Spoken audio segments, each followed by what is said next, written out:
Hello friends, welcome to our channel. और last videos में हमने काफ़ी कुछ शेयर किया था। अगर आप मिस कर रहे हो तो आप जाके चेक कर सकते हो। पिछले कुछ टाइम में मैं लाइव आया था, लाइव आके सारी चीज़ें एनालिसिस की थी। तो अभी दो तीन बहुत अच्छी न्यूज़ हैं और दो तीन बुरी न्यूज़ है। बुरी न्यूज़ ये है कि एक बार फिर से जो टैरिफ का गेम था, वो टैरिफ का वॉर था, वो स्टार्ट हो चुका है। और उसकी वजह से फ्राइडे को जो डाउ जोन्स है, S&P 500 है, उसमें फॉल देखने को मिला था। इवन जो एप्पल के स्टॉक हैं उसमें 4-5% फॉल हुआ था। ठीक है, तो अभी देखते हैं, बाद में निफ्टी पे थोड़ा सा डिस्कस करेंगे। तो अभी जो अच्छी न्यूज़ है वो ये है कि हम ऑफिशियली फोर्थ लार्जेस्ट इकॉनमी बन गए हैं। ठीक है, यूएस का भी 30.507 ट्रिलियन हो चुका है इकॉनमी, चाइना का 19.2 है, जर्मनी का 4.7 है, इंडिया का 4.8 है। इसके पहले वाले वीडियोस में भी मैंने ये बता दिया था कि मतलब हम जापान को क्रॉस कर चुके हैं, क्योंकि वो IMF डाटा जो था वहाँ पे शो कर रहा था। बट जो नीति आयोग की रिपोर्ट थी वो अभी आई है, और ये डाटा अप्रैल का ही है। ठीक है, तो अभी जो 4.18 शो कर रहा है, हम 4.27 तक पहुँच चुके हैं। और मतलब पहले भी बताया था मैंने कि हम आने वाले 2 से ढाई साल में जर्मनी को बीट कर देंगे, मतलब 5 ट्रिलियन इकॉनमी बन जाएगी। हो सकता है कि 1.5 से 2 साल भी में भी हो जाए। ठीक है, जैसे हमारी इकॉनमी ग्रो कर रही है, क्योंकि अगर वर्ल्ड वाइड देखें तो सबसे ज़्यादा ग्रोथ हमारी है। ठीक है, तो अभी हम देखते हैं, ये एक्चुअली ट्रंप का ट्वीट था। कहाँ गया ट्वीट? ट्रंप का ट्वीट था, उसके बाद से मार्केट में अच्छा खासा फॉल देखने को मिला। ठीक है, तो ट्रंप का ट्वीट था कि मतलब जो यूरोपियन कंट्रीज़ हैं उन पे 50% टैरिफ लगाने का सोच रहे हैं। और एप्पल के बारे में कहा था कि अगर एप्पल इंडिया में या फिर चाइना में मैन्युफैक्चरिंग करता है तो उस पर 25% टैरिफ लगाया जाएगा। टैरिफ ट्रंप का जो मूड है वो इंडिया पाकिस्तान के बीच में जो एक वॉर हुआ था, मतलब वॉर क्या कहें, एक केओस था बेसिकली। तो उसके बाद से उनका जो स्टेटमेंट आया था कि मतलब मैंने इंडिया और पाकिस्तान से बात करके सीज़ फायर करवाया है। तो बेसिकली क्या था कि वो मतलब क्या कहते हैं उसको, बेसिकली वो एक अपने आप को दिखाना चाहते हैं कि हम वर्ल्ड लीडर हैं, हमने ये जो वॉर का सिचुएशन अराइज हुआ था उसको हमने रोका है। तो उसका क्रेडिट उनको मिल नहीं पाया, उसकी वजह से उनके अंदर थोड़ी सी बौखलाहट आई। फिर चाइना के साथ उनका एक डिप्लोमेटिक टॉक हुआ, फिर वहाँ से उन्होंने जो एक टाइम पे 180% का टैरिफ चला गया था उसको उन्होंने कम किया, फिर चाइना ने भी कम किया। अभी दो चीज़ें हो रही हैं। देखो, ट्रंप के बारे में जो पॉलिटिकल एनालिस्ट हैं उनका कहना है कि ट्रंप कुछ ऐसा करना चाहते हैं जिससे उनको नोबेल पीस प्राइज़ जो है वो मिल सके। ठीक है, तो आने वाले टाइम में हमें ये सारी चीज़ें देखने को मिलेंगी कि ट्रंप ऐसा कुछ करेगा।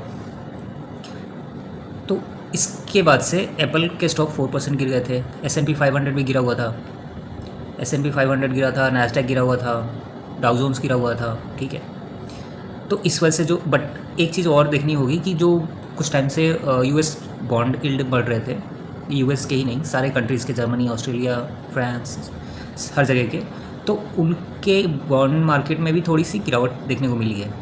बट इसके पहले 2-2.5% ऊपर थे। एक टाइम पे US बॉन्ड जो है वो 4.57 तक पहुंच गया था, 4.6, 4.7 तक इवन। तो जो बॉन्ड मार्केट का और मार्केट का मतलब बेसिकली क्या है कि बॉन्ड मार्केट और स्टॉक मार्केट का क्या कोरिलेशन है, इकॉनमी का कैसे पूरा साइकिल चलता है, उसके ऊपर एक अलग से मैं वीडियो बना दूँगा आने वाले टाइम में। तो अभी अगर हम देखें निफ्टी का, तो लास्ट टाइम मतलब रिकॉर्डिंग सेशन को छोड़ दें तो ऐसे 25,100 का एक 25,200 का एक टारगेट दिया था साइड, ऊपर की साइड में हमने, और नीचे की साइड में अपना जो था वो फर्स्ट था 24,500 का, 24,600 का बेसिकली। बट लास्ट थर्सडे को क्या हुआ था कि थर्सडे के दिन ये 24,500 तक आया था, फिर वहाँ से बाइंग स्टार्ट हुई थी, और फ्राइडे के दिन 24,900 का हाई लगा के उसी के आसपास 845 पे क्लोज हुआ निफ्टी। तो अभी जो है अगर हम देखें, अगर हम डेली टाइम फ्रेम में थोड़ा सा देखें तो बेटर रहेगा। तो अभी जो फ्रेश बाइंग आई है यहाँ पे, वो कहीं ना कहीं इस चीज़ को शो कर रही है कि यहाँ 24,500 पे 24,880 के नीचे एक काफ़ी अच्छा एक सपोर्ट है, एक डिमांड भी कह सकते हैं। तो जब भी इसके आसपास जाता है, और जो कैंडल बनी है काफ़ी अच्छी कैंडल बनी थी, और यहाँ से फिर रिवर्सल आया है। तो अभी जो अगर हम डेली कैंडल में देखें तो अभी जो रिसेंट अपना टारगेट होगा वो होगा 25,000 का, और फिर आएगा 25,100 और 200 का रखे तो ज़्यादा बेटर है, क्योंकि 25,100 पे जाने के बाद से एक फॉल देखने को मिला है पिछले 5-6 दिनों में, मतलब 2-3 बार अटैम्प्ट कर चुका है। तो अभी अगर हम देखें ऐसे, तो अभी जो अपना टारगेट है वो 25,200 का ही है ऊपर की साइड में, और 25,000 का।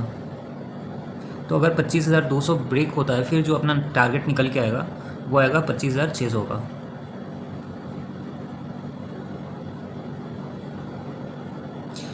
तो इस वीक में अभी क्या है कि अभी मंथली क्लोजिंग है, तो अभी जो अपना टारगेट रहेगा ऊपर की साइड में वो रहेगा पहला 25,000 का, फिर दूसरा रहेगा, और ये 25,600 का तीसरा टारगेट रहेगा ऊपर की साइड में। अगर हम डाउन साइड की बात करें तो 25,600 काफ़ी अच्छा एक सपोर्ट दिख रहा है अभी के लिए। और इसके बाद से अगर नीचे के लेवल पे हम देखें तो 24,400 का, और फिर 24,200 का नीचे की साइड में एक बेसिकली क्या है कि एक जोन है 24,400 से लेके 24,200 तक का। तो इस जोन में काफ़ी अच्छा एक सपोर्ट है यहाँ पे। तो यहाँ पे जैसे ही मार्केट आता है ना, तो एक अच्छी खासी बाइंग दिख रही है 24,400 के ऊपर, और 25,000 का एक अभी 25,000 और 25,200 का एक रेजिस्टेंस फेस कर रहा है निफ्टी।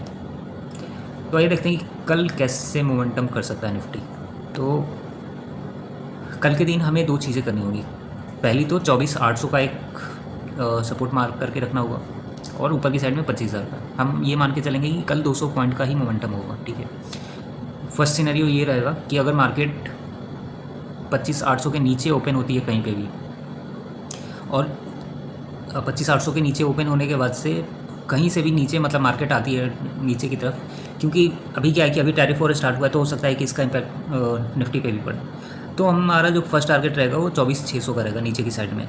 बट अगर 845 850 पे ओपन होने के बाद से 24,900 के लेवल पे, मतलब ये जो जोन है ना, इसी जोन में रहने के बाद से ऊपर की तरफ मार्केट जाता है, 900 के ऊपर ट्रेड करना स्टार्ट करता है, फिर हम टारगेट लेके चलेंगे 25,000 का पहला टारगेट हमारा रहेगा, फिर 25,100 का कल के लिए मैं बता रहा हूँ, 25,200 का अपना 25,100 का दूसरा टारगेट रखेंगे, और जो स्टॉप लॉस होगा वो 24,800 का होगा। तो अगर ऊपर की साइड में जाता है तो हमारा स्टॉप लॉस नीचे की साइड में होगा 25,800 का, बट अगर नीचे की तरफ मार्केट ड्रैग करता है तो 24,900 का एक छोटा सा स्टॉप लॉस रख सकते हैं 100 पॉइंट का। तो दोनों जोन बेसिकली क्या है कि 100 पॉइंट का ही है, बट ऊपर की साइड थोड़ा चांसेस जाता है, क्योंकि HDFC बैंक देखें, रिलायंस देखें तो काफ़ी अच्छा चल रहा है, बट नो वन नोज़ कि क्या होता है। क्योंकि फ्राइडे के दिन क्या हुआ था, 9 बजे के आसपास अगर आपने मार्केट को देखा होगा तो मार्केट 9 बजे 300 पॉइंट नेगेटिव थी, फिर उसके बाद से 50 पॉइंट पे रह गई नेगेटिव, फिर उसके बाद से आप 24,900 तक गई थी। तो ये सारी चीज़ें हैं, अभी अनसर्टेनिटी बनी हुई है, वॉलेटिलिटी बनी हुई है मार्केट में। तो 24,800 का एक छोटा सा स्टॉप लॉस रख के हम 25,100 के टारगेट के लिए जा सकते हैं अगर ऊपर की साइड मार्केट मूव करता है तो। और अगर डाउन साइड आता है 24,800 जैसे ब्रेक करता है तो फिर 24,900 का एक छोटा सा स्टॉप लॉस रख के हम 24,600 के लिए प्लान कर सकते हैं। बैंक निफ्टी की बात करें तो बैंक निफ्टी में भी काफ़ी अच्छा एक मोमेंटम हुआ था फ्राइडे के दिन, और अभी सपोर्ट की बात करें तो 55,200 का पहला सपोर्ट रहेगा और 55,000 का दूसरा सपोर्ट रहेगा। अगर ऊपर की साइड में हम टारगेट की बात करें तो 55,700 का एक टारगेट दिख रहा है, और ये लेवल जैसे ही ब्रेक होता है फिर अपना आएगा 55,950 का। HDFC बैंक की बात करें तो HDFC बैंक में जो सपोर्ट है वो अभी आ रहा है 1910 का और 1900 का। अभी अगर हम रेजिस्टेंस की बात करें तो फर्स्ट रेजिस्टेंस इसका यहाँ पे रहेगा 1945 के आसपास, और फिर दूसरा रहेगा 1960 का कल के लिए। रिलायंस की बात करें तो रिलायंस का जो सपोर्ट है अभी वो 1400 के आसपास है, 1400, 1410 और 1400 का। कल के लिए 2 सपोर्ट रहेंगे, 1410 और 1400 का। अगर ऊपर की साइड में देखें तो 1440 का पहला टारगेट रहेगा, फिर सेकेंड रहेगा हमारा 1460 का। बिटकॉइन की बात करें तो बिटकॉइन ने 1,12,000 टच करने के बाद से फिर से 1,07,000 के आसपास आ चुका है, और ये रुकने का नाम नहीं ले रहा है। बहुत टाइम पहले मैंने 97,000 जब था तब बताया था कि 1,05,000 और 1,08,000 इसका टारगेट होगा। अभी 1,12,000 के आसपास आ चुका है। चांसेस है कि मतलब दीपावली के पहले या फिर दीपावली के मतलब ऑन और बिफोर दीपावली 2 लाख तक पहुंच जाए, मतलब ऐसा प्रेडिक्शन है। बट मुझे लगता है कि ये 1,50,000 तो ईज़िली पहुंच जाएगा, क्योंकि अगर हम देखें इसके मंथली कैंडल्स तो काफ़ी अच्छे हैं। मतलब यहाँ पे टाइम स्पेंड किया है इसने, ये बहुत पहले का है। मेरा टारगेट था 60,000 का, यहाँ पे आ चुका था। तो बेसिकली क्या है कि अगर आप डेली वीडियोस देखते हो तो आपको पता चल जाता है कि मतलब मैंने कब प्रेडिक्शन किया था, क्या किया था, कैसे एनालिसिस किया था एंड ऑल दैट। ठीक है, तो अभी 1,8 के आसपास है, 1,12 का रिसेंट था। अभी जो नेक्स्ट टारगेट होगा उसका 1,20 के आसपास होगा, 125 का है, और ये जग जाएगा, 125,000 का है। चलो अभी जो IMF की फॉरकास्टिंग है 2050 के लिए, तो उसमें देखते हैं कि चाइना नंबर 1 पे हो जाएगा। ठीक है, उसके बाद से सेकंड नंबर पे इंडिया आ जाएगा, थर्ड नंबर पे USA आ जाएगा 2050 में। ठीक है, उसके बाद से इंडोनेशिया चौथे नंबर पे आ जाएगा, ब्राज़ील 5वें नंबर पे आ जाएगा, रसिया 6ठे नंबर पे और मैक्सिको 7th पे, जापान 8वें पे चला जाएगा, UK 10 पे, जर्मनी भी 9वें नंबर पे। जो इनकी ग्रोथ रेट है ना बेसिकली इंडोनेशिया और ब्राज़ील की, वो बहुत ही अच्छी है, मतलब 7%, 7.2 7.5 के आसपास है। ठीक है, तो बेसिकली ये PwC ने एक काफ़ी अच्छा तैयार किया था, मैंने पहले भी डाला हुआ था इसमें। तो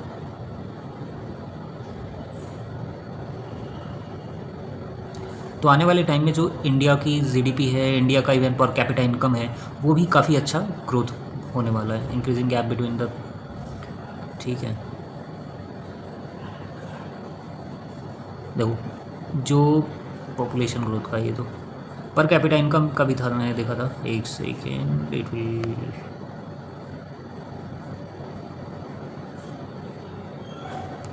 बेसिकली क्या है कि अभी जैसे पर कैपिटा इनकम हमारा बहुत बेकार है, मतलब 2800 के आसपास है, तो वो बढ़ के 8 to 10,000 डॉलर के आसपास पहुंच जाएगा, मतलब 4 टाइम हो जाएगा अपना जो पर कैपिटा इनकम है।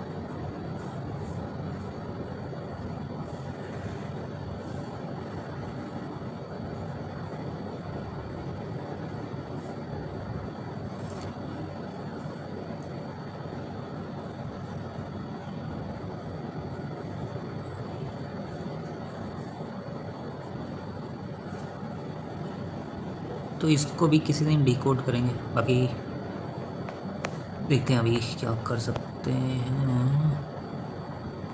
तो ये सारी चीज़ें हैं। देखो मेन क्या है ना कि इंडिया की जो ग्रोथ स्टोरी है काफ़ी क्या कहते हैं, मतलब रियलिस्टिक है, बट जिस पेस से होना चाहिए ना उस पेस से नहीं है। अगर उस पेस से चलते हम तो अभी तक हमारी जो इकॉनमी है वो 5 ट्रिलियन डॉलर की हो जाती, बट इसके पीछे कोविड का भी है कि कोविड ने हमें काफ़ी इम्पैक्ट किया। ठीक है, अगर कोविड नहीं आता तो अभी तक हम 5 ट्रिलियन डॉलर अचीव कर चुके होते। अगर 2018 का अगर आप ऑटो सेल्स डाटा की बात करोगे तो ऑलमोस्ट 2.38 CR का था, जो कि अभी भी हम उसको उस डेटा को बीट नहीं कर पाए, मतलब 2.38 CR कभी पहुँचे ही नहीं, अभी तक नहीं पहुँचे हम। ठीक है, जो average annual GDP growth rate है 2016 से 50 तक का, वो वियतनाम का है। उसके बाद से फिलीपींस भी काफ़ी अच्छा, इवन जो साउथ अफ्रीकन कंट्रीज़ हैं उनमें भी काफ़ी अच्छा एक ग्रोथ दिख रहा है, जैसे साउथ अफ्रीका हो गया, जिम्बाब्वे का भी अच्छा ग्रोथ दिखेगा। तो चलो आज के लिए इतना ही। Thank you for watching this video.